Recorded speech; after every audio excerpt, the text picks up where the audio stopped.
This is the first in a series of lectures on brain tumors. We will start with the nastiest of them all, glioblastoma multiforme.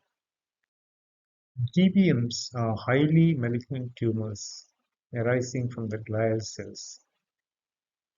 Glial tumors constitute 75% of brain tumors. They come in various grades.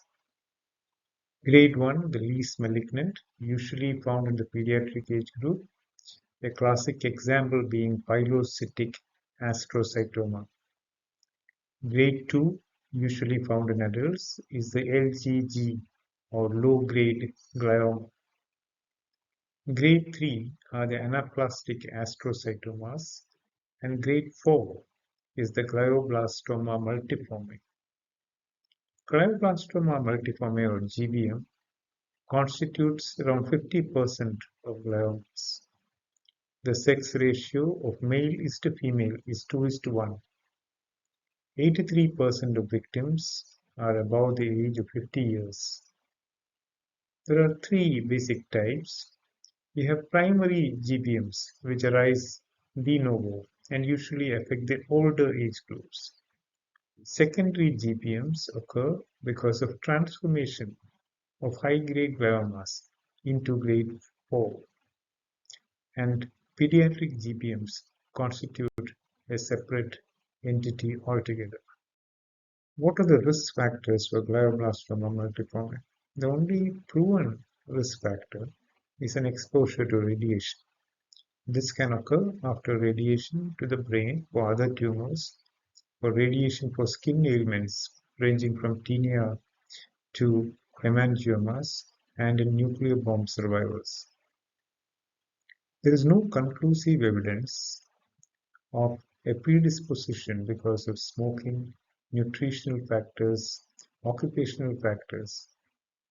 Cell phones and tumors have long been associated in the press.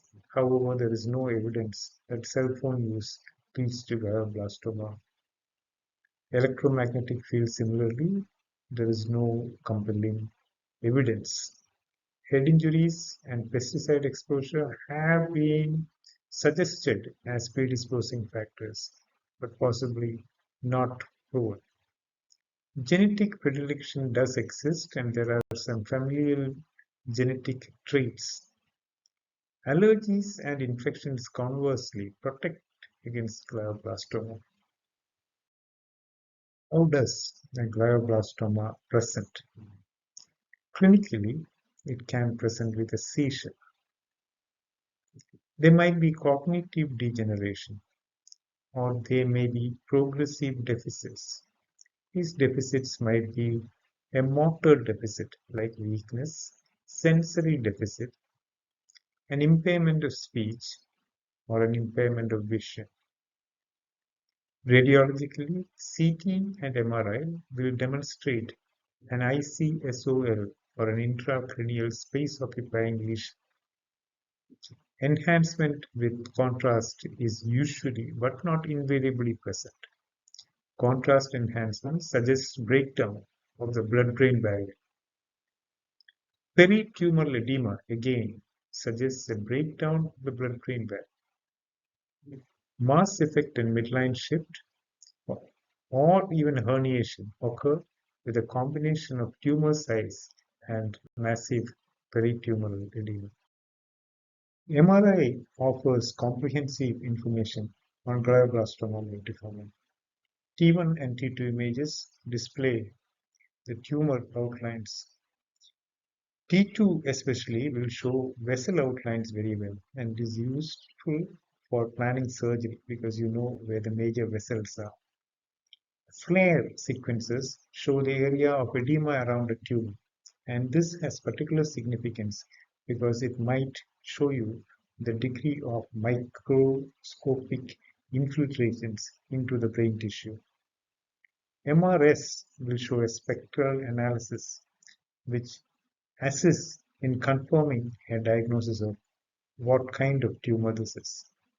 Functional MRI is important because the areas of eloquence around the tumor can be seen and this helps in planning surgical trajectories. Tractography is especially important for deeper tumors when you have to plan a trajectory avoiding major tracts. Treatment of glioblastoma is surgery followed by radiation and chemotherapy. Surgery aims at gross total resection in the brain in a malignant tumor. The aim is to achieve maximum cytoreduction without producing a debilitating deficit which would interfere with the remaining quality of life of these unfortunate patients. Surgery for a glioblastoma involves a craniotomy. Conventionally, a fairly large craniotomy was done, and this is still required if there is a midline sheath and if there is a largish tumor with a lot of edema. Tailored craniotomies are also in favor when the midline shift is not so significant, and a small craniotomy can be used to access deeper tumors. Neuronavigation is usually done in these cases. Trajectory planning is by deciphering the long axis of the tumor. The approach should be one that so that the trajectory of approach and the long axis of the tumor are in concordance. We should also plan avoidance of eloquent cortex and avoidance of major tracts. For this, neuronavigation is critical. Neuronavigation involves the use of optical sensors for real-time tracking. Initially, bony landmarks are registered, selected instruments are registered, and can be seen on the console along with the image of the tumor. During surgery, the position of your instruments is seen on the screen, and it allows you both to plan a trajectory and to make sure that the tumor is fully resected. The major confounding factor in neuronavigation is that the brain can shift intraoperatively. This is because of CSF drainage. This can be because of position during surgery.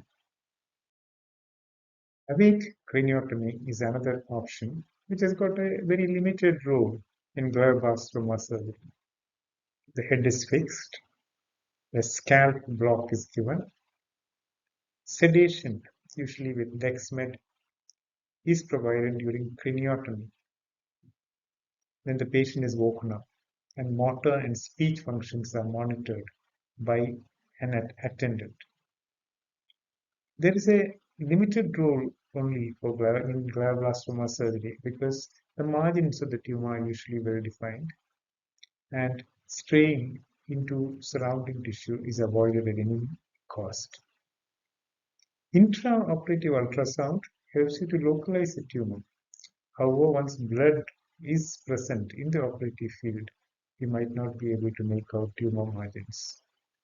Stereotactic surgery and stereotactic volumetric resections have been used for deep-seated tumors.